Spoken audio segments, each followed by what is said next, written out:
Hello नमस्कार प्यारे साथियों, बड़े दिन हो जाते हैं आप लोगों से ऑनलाइन आकर के मुखातिब होने में। इसके लिए मैं आपसे पहले तो क्षमा मांगूंगा। ऑफलाइन कक्षाओं की लगातार व्यस्तता, मुख्य परीक्षा की लगातार बैचेस, आप लोगों का इतना सारा प्रेम, यह मुझे व्यस्त रखता है। इसके लिए आप सभी का आभार व्यक्त करते हुए आप सभी के सापेक्ष एक विषय पर चर्चा करने के लिए उपस्थित हुए हैं, आरओ की मुख्य परीक्षा। फिर आप पहले तो यही कहेंगे कि सर प्री एग्जामिनेशन हम क्लियर नहीं कर पा रहे हैं, प्री एग्जामिनेशन हमारे सर पे है और पहले तो हम इस प्रश्न को लेकर के ही परेशान हैं कि एग्ज़ाम होगा तो कब होगा, और आप मुख्य परीक्षा की बात कर रहे हैं। तो ज़रा सा इस पूरे स्ट्रैटेजी को समझिए, ये पूरी रणनीति का आपको समझनी पड़ेगी। यह परीक्षा वास्तव में 2023 में 11 फरवरी को हो जानी थी और हो गई। तत्पश्चात कुछ अराजक तत्वों के माध्यम से देखा गया कि इस परीक्षा में कुछ प्रश्न पत्रों को लेकर के उधेड़-बुन किया गया था। इस परीक्षा को तत्काल प्रभाव से कैंसिल कर दिया गया। इसे फिर दोबारा एक तिथि दी गई, वह तिथि दिसंबर रखी गई, 22-23 दिसंबर। उसमें एक नया मानक तय कर दिया गया कि नॉर्मलाइजेशन लागू करके इस परीक्षा को कराया जाएगा, जो वास्तव में अनुचित था। और आप सभी विद्यार्थियों ने अपनी एकजुटता के माध्यम से आयोग को घुटनों के बल खड़ा किया और स्वयं को विजयी बनाया। यह देखा गया कि विद्यार्थी विजयी हुआ। उसके बाद अभी कोई उपयुक्त डेट आपके पास नहीं है, लेकिन आरओ के लिए अभी आपके पास एक आरक्षित तिथि है।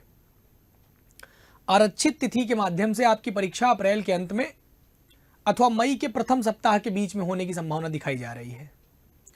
आप अपनी तैयारी को इसी प्रकार का रखिए कि अप्रैल में आपको एग्जाम देना है और 15 अप्रैल तक आप अपनी तैयारी को पुख्ता रखिए, यानी कि कंप्लीट सिलेबस होना चाहिए, कंप्लीट स्ट्रैटेजी होनी चाहिए, आपको पर्याप्त अभ्यास होना चाहिए, प्रश्नों पर आपकी पकड़ होनी चाहिए।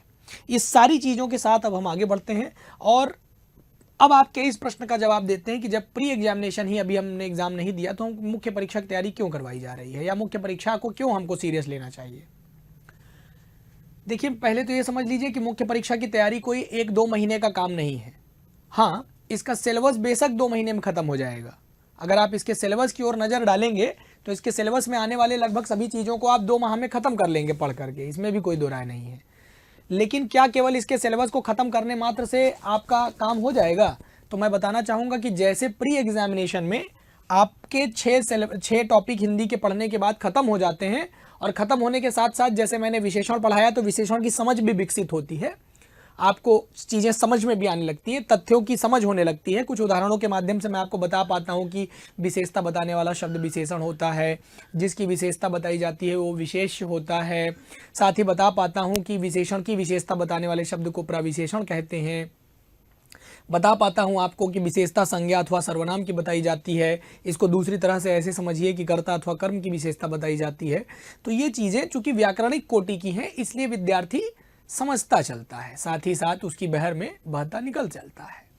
लेकिन जब बात मुख्य परीक्षा की होती है तो यह बता देने के बाद भी कि निबंध लेखन की यह विधा है, निबंध को इस प्रकार से लिखा जाना चाहिए, निबंध में इस चेतना का प्रयास करना चाहिए कि इस चेतना में उतर के बात किया जाए, लेकिन तब भी विद्यार्थी उसको ठीक रूप से निभा नहीं पाते।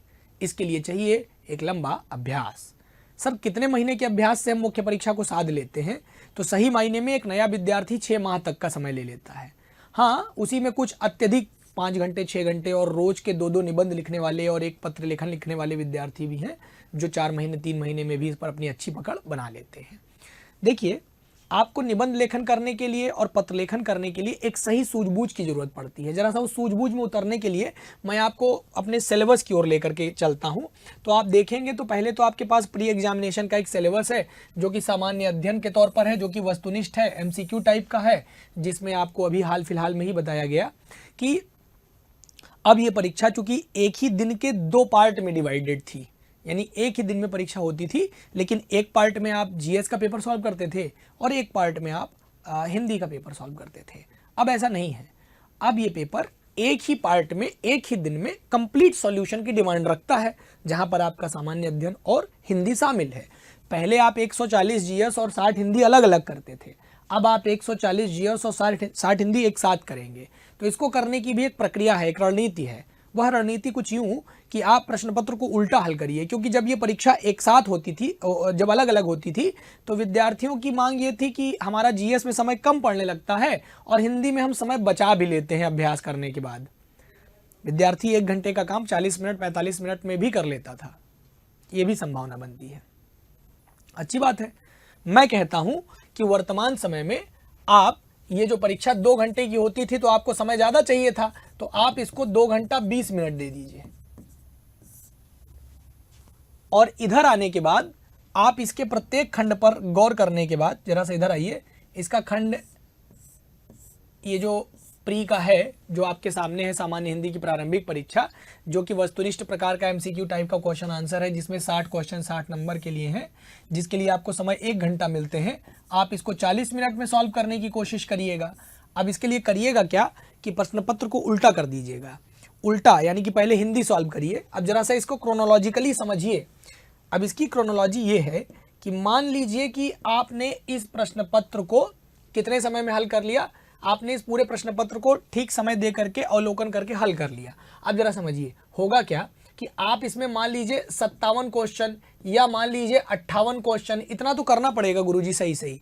इससे कम जाने पर आप अपने पैर पे कुल्हाड़ी मारेंगे। सरल सीधी सीधी बात मैं बताता हूं। और आप मान के चलिए कि 75 क्वेश्चन या 80 क्वेश्चन ऑन एन एवरेज, जो कि एक औसत विद्यार्थी करके ही आता है, इस बिहाफ पर आपका एग्जामिनेशन हो गया। अब ये आपके हैं हिंदी के मार्क्स और ये हैं आपके जीएस के मार्क्स प्री के।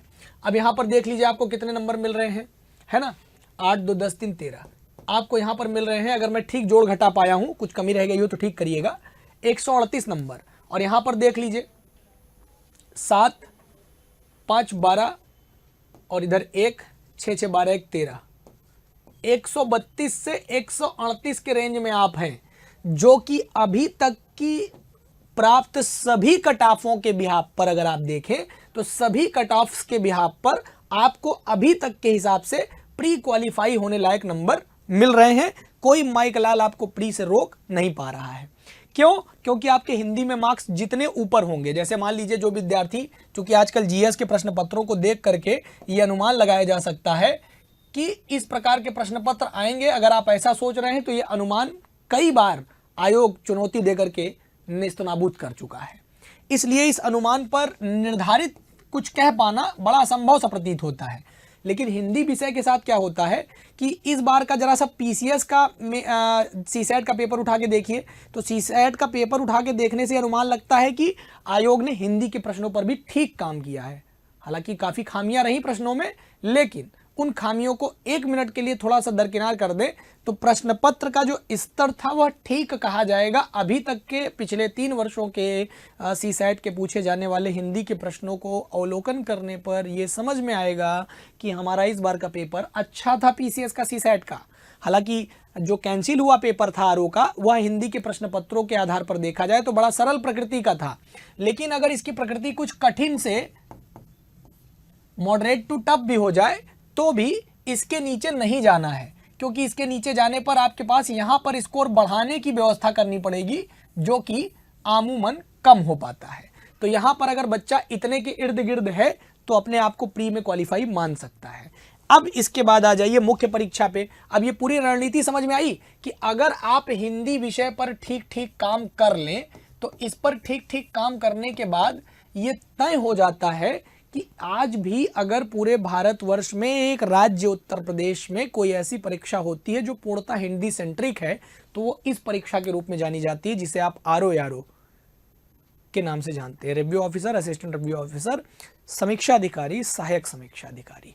तो अब यहाँ ये कहना कि आप हिंदी पट्टी के विद्यार्थी हैं इसलिए नहीं हुआ, इसकी व्यवस्था नहीं हो पाती, क्योंकि यहाँ पूरी तरह से आज भी हिंदी सेंट्रिक एग्जामिनेशंस हो रहे हैं।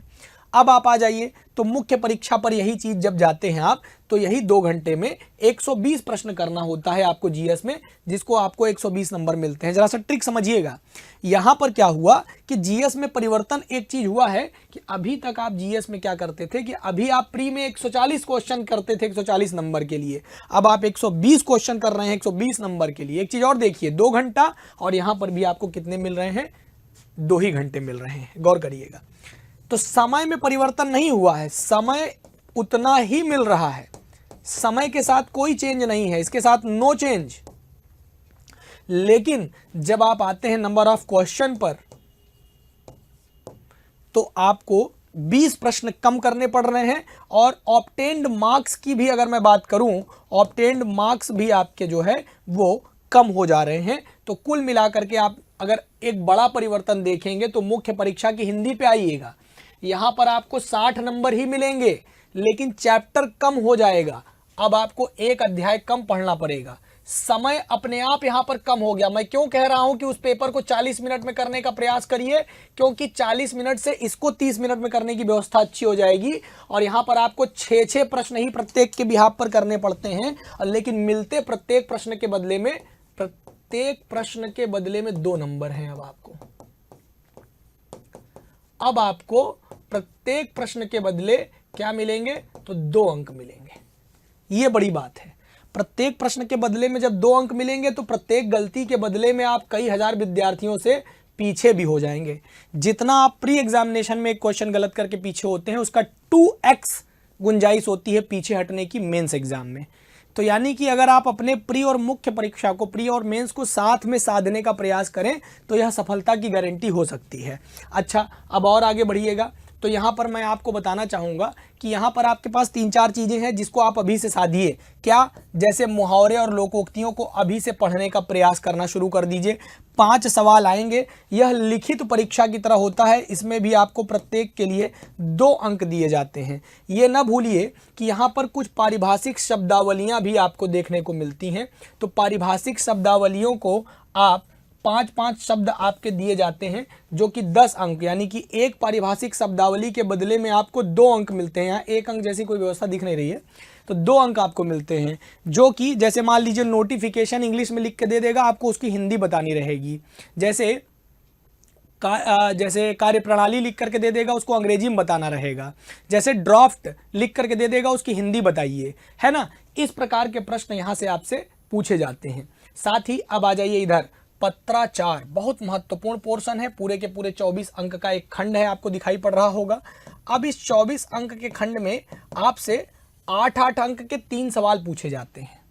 यह जो है 8 + 8 + 8 में डिवाइडेड होता है, यानी कि 8 × 24। ये 8-8 अंक के 3 प्रश्न, यानी कि शासकीय पत्र, अर्धशासकीय पत्र, कार्यालयी आदेश, कार्यालयी ज्ञापन और परिपत्र, विज्ञप्ति, टिप्पणी, प्रतिवेदन और अनुस्मारक, ये सारे के सारे आपको पत्र पढ़ने होते हैं, जिसमें से आपके 3, 2, 5, 2, 7, 2, 9 कुल 9 पत्र आपको यहाँ पर पढ़ने हैं। ये पढ़ने में लगभग आपके 25 से 30 दिन तो ऐसे ही निकल जाते हैं। अब केवल पढ़ने में तो आप बैठ के एक दिन में पढ़ लीजिए, 9 पत्र हैं, लेकिन सही तरीके से अगर आप इसके सभी खंडों का अध्ययन करें, जैसे प्रत्येक पत्र के विषय में किन किन बातों का अध्ययन कर ही लेना चाहिए, तो प्रत्येक पत्र की जो परिभाषा है पत्र के विषय में जरूर पढ़ लीजिए। किस पद से किस पद को जाएगा, जैसे कुछ पत्र होते हैं जो पद से पद को जाते हैं, कुछ कर्मचारी से कर्मचारी की तरफ जाते हैं, यानी कि कुछ कार्यालय से कार्यालय की ओर जाएंगे,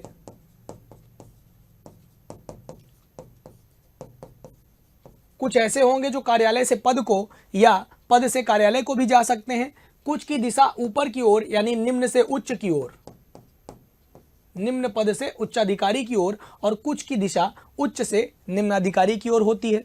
कुछ की दिशा एक रेखीय यानी 1 डायमेंशनल, कुछ की दिशा द्विरेखीय यानी 2 डायमेंशनल, यानी कुछ की दिशा मल्टी डायमेंशनल, एक जगह से चल करके बहुत सारी दिशाओं में जाने की क्षमता रखता है। जैसे कि आप अपने परिपत्र का अध्ययन करने के दौर में पाएंगे कि एक परिपत्र जो है आलेखन का वह स्वरूप जो एक पत्र लिख करके जिसको कई कार्यालयों या कई पदाधिकारियों तक पहुंचाया जा सके, उसे हम परिपत्र कहते हैं। ठीक है, तो परिपत्र होता है हमारा। तो अब ऐसे पत्रों के विषय में आपको जानकारी इकट्ठी करनी पड़ेगी। पत्र के विषय में 5 बिंदु, जैसे पत्र के उद्गम के संबंध में कि पत्र का उद्गम कहाँ से हो रहा है, पद का प्रस्थान बिंदु क्या है ना। प्रत्येक पत्र के विषय में जानिए कि पत्र का प्रेषक कौन हो सकता है और पत्र का प्रेषिती कौन हो सकता है, कौन पत्र का प्रेषक हो सकता है, कौन पत्र का प्रेषिती हो सकता है, पत्र का उद्गम बिंदु क्या है और प्रस्थान बिंदु क्या है, पत्र का संचालन कैसे हो रहा है, जरा समझिए, इसके विषय में जानकारी रखिए। क्योंकि प्रश्न पूछने का जो सलीका है वो ऐसा रहेगा कि पूछा जाएगा कि अमुक पत्र को परिभाषित करते हुए उसकी विशेषताओं का वर्णन करते हुए एक प्रारूप बना दीजिए या एक उदाहरण प्रस्तुत कर दीजिए। अब इसमें आपका उत्तर बदल जाएगा, आपको सीखना पड़ेगा लेखन कर करके कि प्रारूप बना दीजिए में क्या उत्तर लिखना पड़ता है उदाहरण बता दीजिए में क्या उत्तर लिखना पड़ता है, समझना पड़ेगा। फिर उसके बाद उस पत्र के महत्व को समझिए कि पत्र का महत्व क्या है। फिर उसके बाद उस पत्र के अन्य तथ्यों के बारे में, अन्य तथ्य का अध्ययन कर लीजिए। इतनी सारी चीजें आपको पत्राचार में पढ़नी ही पड़ेंगी। जब आप ये पढ़ लेते हैं तो आपको पढ़ाई के दौरान ये बताया जाता है कि पत्र का टेबुलर फॉर्म यानी सारणी रूप कैसे तैयार किया जाएगा। ये मैं आपको सलीका बता रहा हूं, जो सेल्फ स्टडी कर रहे हैं विद्यार्थी वह कैसे घर पे बैठ के इन चीज़ों को पढ़ सकते हैं। लेकिन अगर आप घर पे बैठ करके इन चीज़ों को नहीं पढ़ सकते और आप चाहते हैं कि आपको मेरे द्वारा कोई ऐसी कक्षा उपलब्ध करवा दी जाए जो आपको केवल हिंदी विषय के हिंदी विषय की मुख्य परीक्षा और साथ ही में आपका सामान्य हिंदी और आलेखन और पूरा निबंध आपको मिल जाए और ना मात्र के शुल्क पे मिल जाए, तो अगर इस वीडियो के नीचे 100 से ज़्यादा कमेंट होते हैं तो ऐसी बैच हम स्टार्ट कर देंगे। अगर इस वीडियो में 100 से ज़्यादा ऐसे कमेंट आएंगे तो हम इस प्रकार की एक कक्षा का शुभारंभ आपके लिए जरूर करेंगे। अभी आप लोगों की मांग के ऊपर निर्भर करता है, अभी तक ऐसी कोई बैच है नहीं। पीछे हमने एक बैच स्टार्ट किया था अपने जन्मदिन के शुभ अवसर पर, आप सभी के लिए उपहार स्वरूप बहुत ही कम शुल्क में हमने एक ऐसी बैच लॉन्च किया था। आप लोगों ने उसको बहुत प्रेम दिया, इसके लिए आप सभी का आभार है। अब देखिए जरा समझिए, जब आपको पत्र समझ में आ जाएगा तो आपको पता चलेगा कि पत्र के रखरखाव के लिए किसी भी सरकारी कार्यालय में, किसी भी महकमे में साल भर का एक लेखा जोखा तैयार कर लिया जाता है। उसी लेखे जोखे को तैयार करके एक रजिस्टर में उसको एक खास फॉर्मेट में बंद कर लिया जाता है और उसको लोहे की अलमारियों में लाल फीते के साथ बंद करके रख दिया जाता है। तो जरा सा जानिए कि इसको कैसे लिखा जाएगा। इसके एवज में आपको 15 नंबर मिलते हैं अकेले। तो जब तक आप पत्राचार नहीं समझेंगे तब तक उसके फॉर्मेट, सारणी रूप को यानी कि टेबुलर फॉर्मेट को नहीं समझ पाएंगे। साथ ही जब आप कुछ रचनाओं का अध्ययन शुरू कर दीजिए, जैसे कि आप जब कोई रचना पढ़ना शुरू करेंगे, मान लीजिए कोई ग्रंथ आपने पढ़ना शुरू किया, तो उस ग्रंथ को पढ़ने के दौरान क्या होगा, जब आप ग्रंथ को पढ़ेंगे तो उसकी कथा को आत्मसात करेंगे, उसके कई मुद्दों की चर्चा करेंगे। जैसे इस दौरान मैं आपको बहुत सारी रचनाएं पढ़ने की सलाह देता रहता हूं कि जैसे आप आचार्य रामचंद्र शुक्ल जी का एक निबंध है मित्रता, हाई स्कूल में आपने पढ़ा था, जरा उसको पढ़िए। उससे आप क्या अंदाजा लगाते हैं। एक तो निबंध लेखन की प्रक्रिया आपको समझ में आएगी, एक निबंध था उन्हीं का। आपने बात पढ़ा होगा प्रताप नारायण मिश्र का, वो देखिए जरा सा। एक रचना है चंद्रदेव से मेरी बात, हालांकि ये कहानी है लेकिन इसको कई लेखकों के द्वारा निबंध माना गया है। तो जरा सा एक बार इसको पढ़ करके अंदाजा लगाइए। और भी अन्य कई महान उपन्यास हमारे हिंदी साहित्य में हैं, जरा सा एक बार इसका अध्ययन करिए और अध्ययन करने के बाद आप कई बार अनुमान लगाने के लिए तैयार होंगे कि आप जब कोई गद्यखंड पढ़ें तो आप कैसे उसमें से शीर्षक का चुनाव कर पाएंगे। शीर्षक का चुनाव करना एक अत्यंत कठिन और अत्यंत सरल, मेरी बातों में विरोधाभास झलक रहा होगा, परंतु जरा समझिए कि अत्यंत कठिन और अत्यंत सरल मैं साथ साथ क्यों कह रहा हूं, क्योंकि जब आप गद्यखंड की बातों को समझेंगे, उसके भाव को, जब तक विद्यार्थी गद्यखंड के सभी भावों को आत्मसात न कर ले, उसके चाहे कई बार क्या होता है कि रचना एक मुखी होता है, यानी कि वो एक ही दिशा में आगे बढ़ता है। कई बार जो गद्यखंड होता है वह कई दिशाओं में होता है, जैसे वह 2-3 पैराग्राफ में हो सकता है और वह अलग अलग प्रकार की बातें कर रहा हो सकता है, या कई बार अलग अलग जो है पैराग्राफ्स में आ करके वह एक ही भाव को इशारा दे रहा हो। तो आपको यह चीज़ें पढ़कर आत्मसात करनी पड़ेंगी, समझनी पड़ेंगी। यह वीडियो अत्यंत सीरियस विद्यार्थियों के लिए है, जो मुख्य परीक्षा को लेकर के वास्तव में सीरियस है और अपनी नौकरी को लेकर के वास्तव में सीरियस है। केवल वही मेरी बात को समझ पाएंगे, बाकी लोग इसको अब तक छोड़ के जा चुके होंगे। या अगर अभी तक आप यहाँ पर बने हुए हैं तो मैं आभार व्यक्त करता हूँ और एक एक चीज़ को समझाने का प्रयास करते हुए आगे बढ़ता हूँ। फिर इसका सारांश लिखना पड़ेगा। जब आप उसके भाव को समझ लेंगे तभी आप उसके भाव को समझने के बाद उसके भावों को अपने लेखन में लिख पाएंगे, तभी आप अपनी कलम चला पाएंगे। उस पर सार धन अंश से मिलकर के बना है सारांश, यानी कि उसके भाव के सार को एक अंश में व्यक्त करना। अब ये काम आपको करना होता है और 3 रेखांकित खंड होते हैं, इन सब के बदले में आपको 21 नंबर कह रहा है देंगे। अब जरा समझिए कैसे देंगे। तो 3 नंबर आपको शीर्षक के एवज में दिए जाएंगे और भाव लिखने के एवज में आपको 6 नंबर दिए जाएंगे।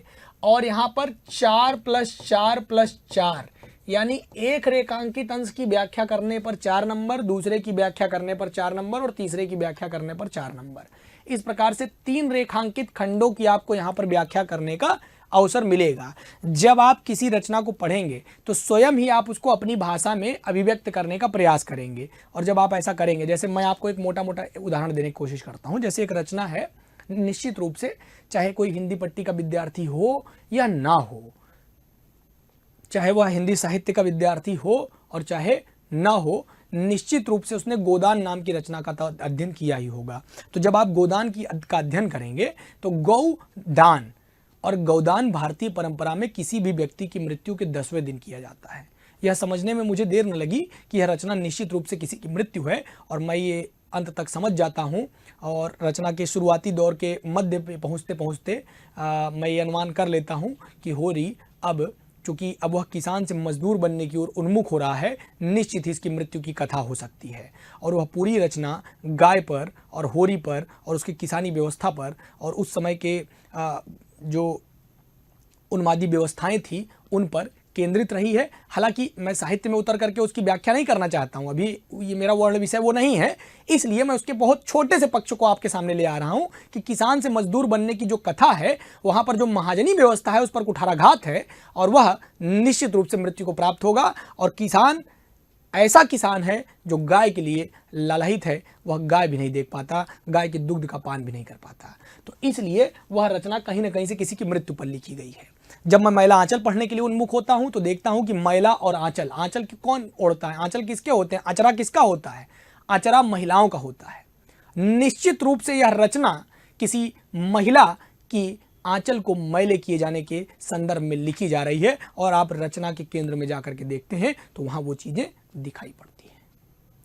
तो इसी प्रकार से आप कई रचनाओं के शीर्षक मात्र से, मतलब शीर्षक ऐसा होना चाहिए जो उस रचना का को एक तस्वीर दिखाने के काबिल हो, न कि सूर्य के सामने दिया जलाने जैसी स्थिति पैदा करे। इससे थोड़ा सा आपको समझदारी आ गई होगी। अब देखिए सारांश लिखेंगे और 3 रेखांकित अंशों की हम यहाँ पर व्याख्या करते हैं। साथ ही थोड़ा सा कंप्यूटर ज्ञान होना चाहिए मोटी मोटी चीज़ों का, जिसमें से आपको 5 क्वेश्चन पूछे जाएंगे, 2-2 नंबर के एक क्वेश्चन होते हैं। जैसे आपसे पूछ लेगा www का फुल फॉर्म क्या होता है, http:// का क्या मतलब होता है, इसमें https लिखा है तो क्या मतलब है, https लिखा है तो क्या मतलब है, कोई भी लिंक सिक्योर लिंक कब होता है, इस प्रकार की जाने कितनी सी बातें आपसे पूछी जाती हैं। कोई शॉर्टकट की है कि आप फाइल को कॉपी करके ऐसे ऐसे करना चाहते हैं तो क्या होगा, कोई फाइल डिलीट हो गई है, बिन में पड़ी है तो उसको रिकवर करने के लिए क्या करेंगे, कोई चीज़ चलाने के लिए इसके लिए कौन सा सॉफ्टवेयर यूज़ करेंगे, इत्यादि प्रकार के क्वेश्चंस आपसे पूछे जाते हैं। अब थोड़ा सा और आगे बढ़िएगा तो यहाँ से आपके पास अब आ जाते हैं हम 3 घंटे में लिखे जाने वाले निबंध में। तो अब क्यों मुख्य परीक्षा की तैयारी आज ही से आपको करनी चाहिए, क्योंकि एक ही दिन में आपको पूरी मुख्य परीक्षा देनी है। अब आपको ये समझना पड़ेगा कि जब आप निबंध लेखन करने उतरेंगे तो 3 घंटे में आपको कितने शब्द लिखने हैं, 4 तिहाई 1200 शब्द, 6 त्रिक 1800, 600 शब्दों में 3 निबंध, यानी 1800 शब्द आपको एक ही दिन में लिखने हैं। जरा सा आप अपने पेज को काउंट करिए कि आप 1 घंटे में कितने शब्द लिख पाते हैं।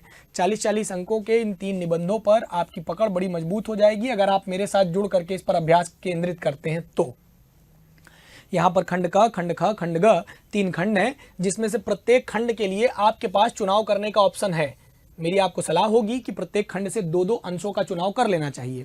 और ये प्रत्येक व्यक्ति को मैं सलाह नहीं दे सकता, क्योंकि प्रत्येक व्यक्ति की अपनी विषय पर पकड़ पर निर्भर करता है कि वह किसको चुनेगा। जैसे साहित्य के क्षेत्र में आपकी रुचि हो और साहित्य के विषय में थोड़ी जानकारी हो और सांस्कृतिक चीज़ों के विषय में आपका अध्ययन अच्छा हो, तो आपको साहित्य और संस्कृति का चुनाव निश्चित तौर पर करना चाहिए, क्योंकि इसकी कॉपी जांचने वाला एक साहित्य केंद्रित व्यक्ति होता है जो एक सॉफ्ट कॉर्नर लेकर के आपकी कॉपी को देखने का प्रयास करेगा और आपको नंबर अच्छे मिलने की उम्मीद की जा सकेगी। सामाजिक क्षेत्र और राजनीतिक क्षेत्र, तो ज़्यादातर बच्चे राजनीतिक क्षेत्र का तो चुनाव करते ही करते हैं और साहित्य का चुनाव वही करते हैं जो साहित्य से जुड़े हुए हों या जिसकी उस विषय पर पकड़ कम से कम पहले से अभ्यास पर अच्छी हो जाए। तो अब विद्यार्थी की अपनी समझ है कि वो किसका चुनाव करता है। अब दूसरे पे आ जाइए तो विज्ञान, प्रौद्योगिकी, पर्यावरण, आर्थिक क्षेत्र, कृषि और व्यापार पर। तीसरे पर आ जाइए तो राष्ट्रीय अंतर्राष्ट्रीय घटनाक्रम, प्राकृतिक आपत्तिक जो मतलब आपके डिजास्टर मैनेजमेंट के संबंध में जो आपकी जानकारी है उसके संबंध में कोई प्रश्न, या राष्ट्रीय विकास योजनाओं के संबंध में कोई प्रश्न। यहाँ से लगातार पीसीएस में भी देखिए सेम सिलेबस होता है। इसी सिलेबस पर आपका यूपी पीसीएस की मुख्य परीक्षा निबंध में होती है 150 अंकों की, 700 शब्दों का निबंध। सेम परीक्षा आपके आरओ में होती है 600 शब्दों के 3 निबंध। अंतर कुछ नहीं है, 40-40 अंकों के हो जाते हैं, वहाँ 50-50 अंक मिलते हैं। मैंने आपसे कहा, मैं फिर से कहूँगा कि इन्हीं सबको केंद्र में रख करके अगर आप तैयारी करते हैं तो आपकी मुख्य परीक्षा की तैयारी में 5-6 महीने का समय लगता है, जिसके लिए मैं आपसे बार बार कह रहा हूं कि मुख्य परीक्षा को केंद्र में रखिए, इसकी तैयारी ठीक से करिए। फिर से मैंने कहा कि अगर आप कोई बैच लेना चाहते हैं तो आपको टेस्ट सीरीज पर इस समय हमारे यहाँ 23 से 26 तारीख तक 90% का डिस्काउंट दिया जा रहा है और 20% का एक्स्ट्रा डिस्काउंट मिलेगा। यानी कि ये कुंभ ये आप ध्यान दीजिएगा कि जब आप कोर्स परचेज करने जाते हैं तो बच्चे क्या करते हैं, पीछे हट जाते हैं कि नहीं भाई ये तो वीडियो में कह रहे थे कि इतने का मिलेगा, लेकिन यहाँ मिल तो रहा नहीं है, हम चलते हैं घर चलते हैं, छोड़ो नहीं लेंगे। लेकिन बाद में पता चलता है कि अरे यार इसमें तो कूपन कोड की व्यवस्था है, तो कूपन कोड लिखिए कुंभ KUMBH, ये डालते ही आपको डिस्काउंट मिल जाएगा। साथ ही अगर आप चाहते हैं हमारा यूपी पीसीएस प्रीलिम्स का, जो कि बड़ा शानदार बैच आपके लिए स्टार्ट किया जा रहा है, इसकी शुरुआत 3 मार्च से की जा रही है। शुरुआत तो इसकी 19 फरवरी से ही की जानी थी, परंतु आप जानते हैं कि प्रयागराज में अत्यंत भीड़ हो गई, जिसके कारण जो है विद्यार्थियों का आना जाना दूभर हो गया, शिक्षकों का आना जाना दूभर हो गया। तो ये चीज़ें अभी 3 मार्च को जो है ऑपरेट की जाएंगी। और प्रीलिम्स परीक्षा के लिए जो विद्यार्थी पुरजोर तैयारी करना चाहते हैं, शानदार तैयारी करना चाहते हैं, तो उनके लिए यूपी पीसीएस उत्कर्ष लेकर के आया है लाइव फ्रॉम क्लासरूम। यानी कि हम आपके यहाँ क्लासरूम में जो पढ़ाते हैं, क्लासरूम से ही लाइव होंगे, क्लासरूम से ही सीधा इंटरेक्शन विद्यार्थी से होगा। इसके लिए जो स्टैंडर्ड की फीस है वो महज 3000 रुपये, मतलब पूरे प्री की फीस महज 3000 रुपये। मुझे लगता है कि विद्यार्थियों के लिए इससे ज़्यादा अफोर्डेबल कुछ नहीं हो सकता। प्राइम की फीस 4500 रुपये। प्राइम में आपको कुछ अलग अलग फ़ायदे मिलते हैं, जिसके लिए आपको मैं बता दूं कि यहाँ पर अनलिमिटेड डाउट सेशंस होते हैं, Q&A ऑप्शंस होता है, यानी कि क्वेश्चन आंसर सेशन आपको अलग से मिलते हैं, आपको डाउट सॉल्विंग कंडीशंस अलग होती हैं आपके लिए इन विद्यार्थियों से, चूँकि आप इनसे ज़्यादा जो है व्यवस्थाएं प्राप्त करते हैं इसमें प्राइम में। और साथ ही यहाँ पर आपको यूपी पीसीएस 2025 के लिए कुछ आपको पेपर एग्जाम के पहले एग्जाम वाले पेपर्स आपको बना के दिए जाते हैं, ये व्यवस्था आपको इसमें दी जाती है, तो आपको फ़ायदा यहाँ पे ज़्यादा मिलता है। अब ये ज्ञान कुंभ ऑफर है 23 तारीख से 26 तारीख तक, ध्यान दीजिए ये छूट न जाए, इसलिए आपको 23 से 26 फरवरी के बीच में इसमें एनरोल करना है। और आप इसमें एनरोल करने के लिए कुंभ कूपन कोड जरूर लगाइएगा। अर्जुन बैच हमारा सबसे शानदार बैच, जो कि एक फाउंडेशन बैच है, नए विद्यार्थियों की नींव तैयार करने वाला बैच, इसमें एनरोल करिए 23 से 26 के बीच में। इसके स्टैंडर्ड की फीस 4500 और प्राइम की फीस 8500 रुपये है। अब ध्यान दीजिएगा, अर्जुन 4.0 है, अर्जुन 2.0, अर्जुन 3.0 की सफलता के बाद हम पहुंचे हैं अर्जुन 4.0 तक, जिसके लाइव फ्रॉम स्टूडियो, ये एक ऐसी बैच होती है जिसमें हम आपको क्लास से नहीं लाइव होते, हमारा इंटरेक्शन कैमरा होता है, यानी कि हम यहाँ खड़े होकर के पढ़ाते हैं और विद्यार्थी सीधा on the camera, on the screen हमसे इंटरेक्शन करता है और ऑन द बोर्ड हमसे क्वेश्चन पूछता है और हम उसके जवाब देते हैं। तो ये एक अलग टाइप का बैच होता है, जिसके लिए आप काफ़ी सारे फायदे प्राप्त करते हैं, और ये एक फाउंडेशन बैच है, ठीक है, जिससे आपको ओवरऑल मजबूती मिलती है। तो 23 से 26 तारीख तक आप इसमें हमसे इनरोल कर सकते हैं, और ये 23 से 26 तारीख तक आपको ये ऑफर मिल रहा है ज्ञान कुंभ ऑफर के अंतर्गत, और ये सारे डिस्काउंट्स आप कुंभ नाम के कूपन कोड के साथ रिवील कर सकते हैं। आज के लिए इतना ही, उम्मीद करते हैं कि जानकारी आपको अच्छी लगी होगी। मैं एक बात जोड़ूंगा कि अगर आप चाहते हैं कि मेरे द्वारा आपको कोई ऐसी बैच उपलब्ध कराई जाए जो प्रॉपर प्री और प्रॉपर मेंस के लिए हो, मुख्य परीक्षा ओरिएंटेड हो, बड़े कम फीस पर हो, तो आप 100 से ज़्यादा कमेंट करते हैं और इस वीडियो को शेयर करते हैं, तो एक ऐसी बैच जरूर आपको उपलब्ध करवा दी जाएगी। आप ये भी लिखिएगा कि वो लाइव चाहते हैं, रिकॉर्डेड। धन्यवाद। अपना और अपनों का बहुत सारा ख्याल रखिए। जय हिंद, जय हिंदी, नमस्कार।